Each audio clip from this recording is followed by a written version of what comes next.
So, first things first, Alex, how are you? I'm good. How are you? I'm all right, thank you. So, before we get into the music you've been making lately, I'd like to jump back to the beginning. Yeah. And you said before you're from a very musical family. Yeah. Is there one memory that sticks out from your childhood, a musical memory? I remember we were practicing this song. It was me and one of my sisters, and she played the piano and I was singing. And we practiced the song, and we were gonna sing it in church that Sunday.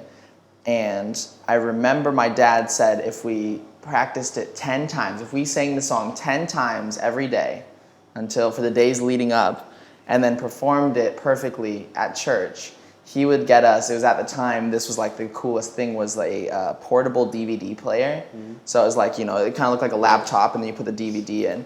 And so that to me like was one of the times that really instilled a hard work and practicing mindset. And so to me, it was always also fun because I remember, like, if I think about it now, like looking back, like singing a song 10 times, like that's nothing, like that's easy. Sure. But when I was a kid, it was so hard, and it pushed us to practice and make ourselves better. Do you remember the song? Yeah, of course. It was a church song. Okay. Yeah. And then, do you remember how it went? Oh yeah, I think it went exactly as we did. Like we really practiced it 10 times. Okay. And then and when you practice, if you did something 10 times every single day, like even to this day, I could sing you every single word, okay. Every single like we could do it perfectly just because that one moment. Right. And well, this is interesting because this kind of, like you say, instilled a work ethic in you, and very early on, you knew that you wanted to do something in music. So what did you say to convince your parents to move to LA? That's such an incredible story because, right. When you hear about, a kid moving from LA or from Arizona to LA or from a different state to LA, you either find yourself thinking like, because LA is not a cheap place. It's not like a very cheap place. So when you hear those stories, you think, either his family is very, very rich, or like he pays for everything. Like the artist pays for everything, millions of dollars. Right. And it was really neither of those. I just had a family, like I don't come from an extremely wealthy background.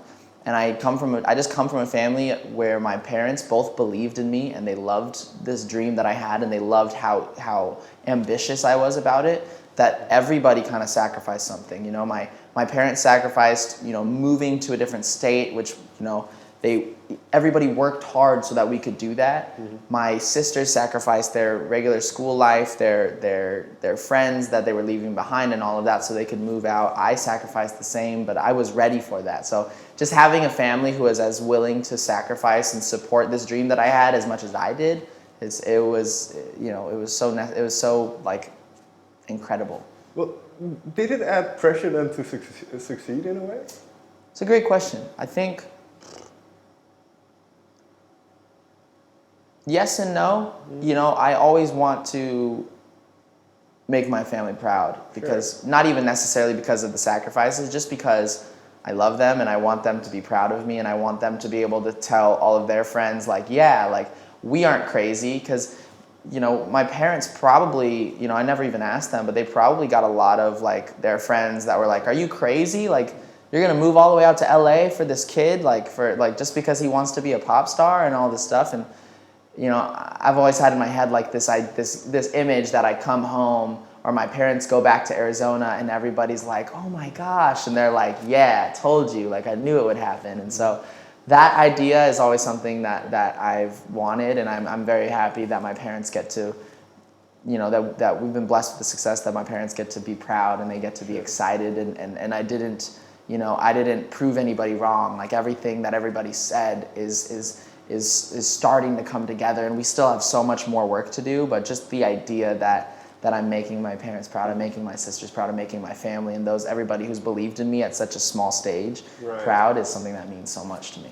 And what I found interesting as well is, and you've said this before, I think, but it hasn't come overnight. You've worked at it quite a lot. So especially in those early years, because you started busking in Santa Monica, I believe, and then what was the ambition at that point? Were you convinced that it would happen? I think that's a good question, because it was never, as much as it was a solid belief, the amount of belief was always up and down, whether I really believed it at the time when I'm working with John Legend and Babyface and Boyz II Men, or when I'm at a time where, you know, I'm just on the street singing. You know, it's obviously going to be different times of like, this really could happen, or this is happening right now, or this isn't happening right now. And those feelings always came and went, but the amazing thing about having a family who believed in me and a management who believed in me and friends who believed in me and myself is that even when one of us or I would kind of lose a little bit of like, oh, like this is so hard, or if my family would be like, man, this is so hard, there was so much of like there were many of us around each other that believed in it, that kept us, you know, kept us going, kept us together. Right. And you've said about 2014, because you didn't release too much music in that year, that it was kind of a time to figure out who you were, what you wanted to do. So what helped you figure out kind of what you wanted, which path you wanted to go down? It was a bunch of things.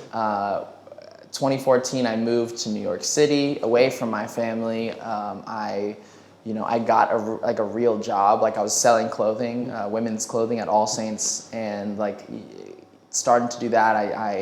I wasn't touring. I was in the studio, and I was paying for the studio time by working, you know, at the clothing stores. And it was just, I was 18 years old. I was freshly an adult, and I was able to make an adult decision, and I was able to you know, really learn what it's like, not just kind of being a kid and having like, you know, because my parents did such an incredible job at working so hard for us and making sure that we didn't think that, you know what I mean, that we just thought like, man, our parents love us. And so they, like I said, they weren't the richest people in the world, but they always made sure that we had what we needed and what we wanted to like kind of pursue our dreams. And so back to what I was saying is like in 2014, I realized, I saw kind of the reality of things of like, okay, I have to work to make something happen. It's not just like, I want this, so I'm gonna get it, or I'm gonna work a little bit for it, so I'm gonna get it. It's like you are 100% reaping what you sow. And so that's really what kind of shaped and made me aware of like, okay, this is what I want, this is how I'm gonna do it, this is what I wanna do to get it, and this is how we're gonna go. Ready, go. What did you discover about yourself? What did you discover about what you wanted out of life and out of being a musician, being an artist? I think you kind of said it already, is that just realizing how much I actually wanted to be an artist. I feel like at that time, you know, I was so hungry to work in a studio and to work on new music that I was willing to work all day selling clothes, which as much as I love flirting with women all day, it's not the great, like, you know, selling clothing is not something I want to do. I would work all day, and then I would spend every little bit of that all day working to go to the studio the next day and work on music. And I realized the one thing is how hungry I was, how much I really, really wanted it, because I feel like a lot of people in that time would fold. A lot of people would be like, this is what it takes, I'm out.